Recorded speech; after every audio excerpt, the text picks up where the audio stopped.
saya jadi presiden atau tetap jadi presiden, saya tetap akan membela bangsa dan rakyat saya.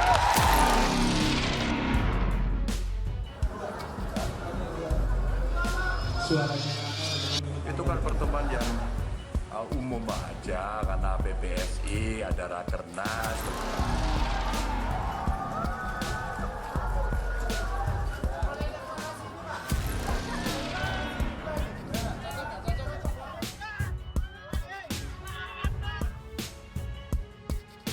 Mewah sekali di hari ini.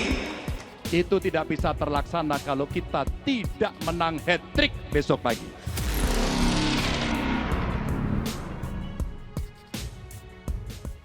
Jawa Tengah gempar, begini hasil survei Indoriset Prabowo, Ganjar, dan Anies Baswedan. Kalau chemistry, saya oke sama beliau. Aku berharap sebetulnya saya bersama beliau tadinya.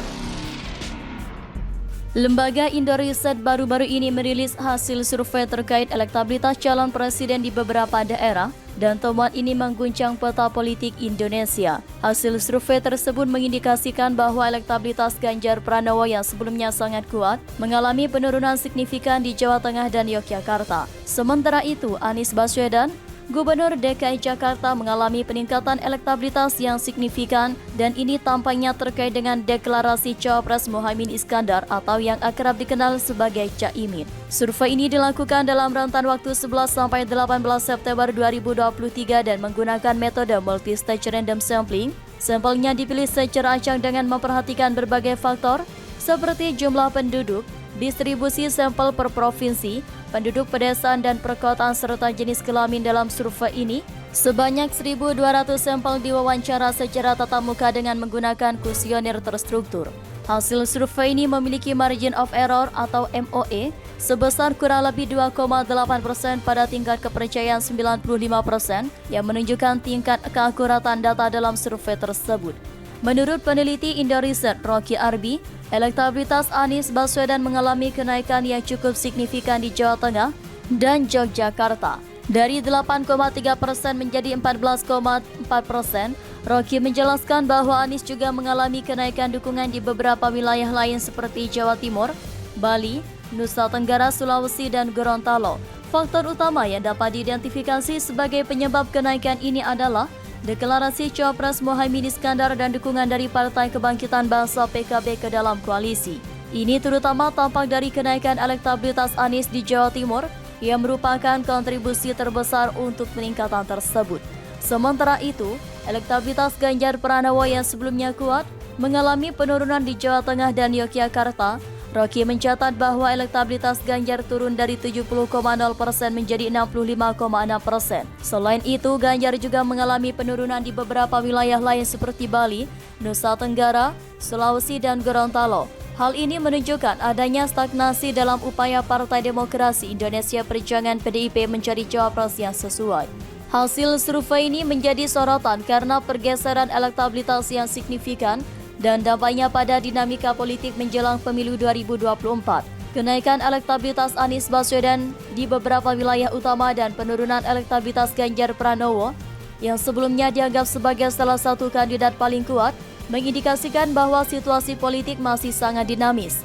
Dengan deklarasi Caimin sebagai cawapres dan dukungan PKB, permainan politik di Indonesia semakin menarik untuk diikuti.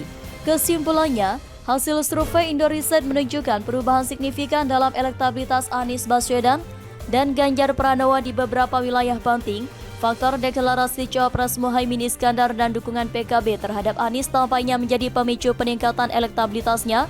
Sementara itu, Ganjar Pranowo mengalami penurunan elektabilitas dan PDIP masih menjadi formula yang tepat dalam upaya mengamankan dukungan.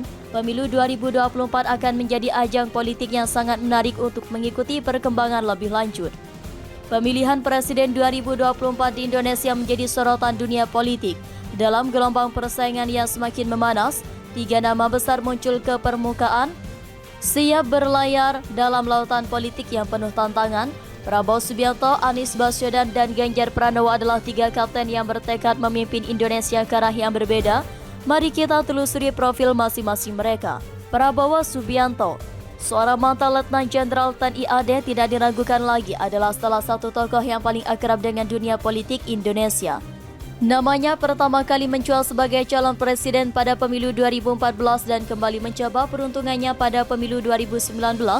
Meskipun belum meraih kemenangan dalam dua percobaan tersebut, Prabowo tetap tampil sebagai pemain utama dalam arena politik tanah air. Kemudian Anies Baswedan adalah Gubernur DKI Jakarta yang berhasil mencuri perhatian publik secara nasional. Sebelum memimpin Jakarta, Anies adalah seorang akademisi dan sempat menjabat sebagai Menteri Pendidikan dan Kebudayaan dalam Kabinet Indonesia Maju.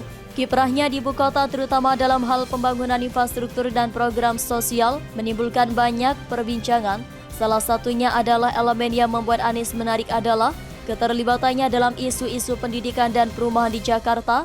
Dukungan kuat yang dimilikinya di berbagai daerah terutama di Jawa Barat memberikannya basis yang solid. Namun tantangan terbesarnya adalah meyakinkan pemilih nasional untuk mendukungnya dalam pemilu 2024. Ganjar Pranowo, Gubernur Jawa Tengah, adalah salah satu calon yang patut diperhitungkan yang memiliki basis dukungan yang kuat di Jawa Tengah dan salah satu provinsi terbesar dan paling berpengaruh di Indonesia. Kepemimpinannya yang mendengarkan dan responsif terhadap kebutuhan rakyat membuatnya populer. Salah satu kelebihan Ganjar adalah popularitasnya yang stabil di Jawa Tengah. Ia berhasil memenangkan pemilihan Gubernur Jawa Tengah 2 kali secara berturut-turut. Namun tantangan terbesar bagi Ganjar adalah memperluas basis dukungan nasionalnya dan bersaing dalam tingkatan nasional. Pemilihan Presiden 2024 di Indonesia akan menjadi momen krusial dalam menentukan arah politik negara Indonesia untuk 5 tahun ke depan dengan 3 calon presiden potensial yang kuat, yaitu Prabowo Subianto, Anies Baswedan, dan Ganjar Pranowo. Persaingan akan semakin sengit, setiap calon memiliki karakteristik dan dukungan yang berbeda, dan hasilnya akan sangat ditentukan oleh bagaimana mereka memanfaatkan keunggulan masing-masing dan meraih dukungan pemilih. Mari kita saksikan perkembangan politik selanjutnya dan siapapun yang terpilih, semoga dapat memimpin Indonesia maju menuju masa depan yang lebih baik. Salah satu poin terpenting dalam agenda Rakernas ke-6 adalah keputusan final terkait dukungan Projo terhadap calon presiden dalam Pilpres 2024. Panel Barus menegaskan bahwa keputusan ini bukanlah sembarangan keputusan, tetapi hasil dari konsolidasi yang melibatkan seluruh elemen Projo yang tersebar di seluruh penjuru negeri ini. Dalam rangkaian agenda Rakernas nanti, tidak hanya Projo yang bersemangat menghadirkan suara terbaik untuk calon presiden yang akan mereka dukung, tetapi juga para pemangku kepentingan nasional yang sangat antusias dalam menantikan hasil dari pertemuan ini.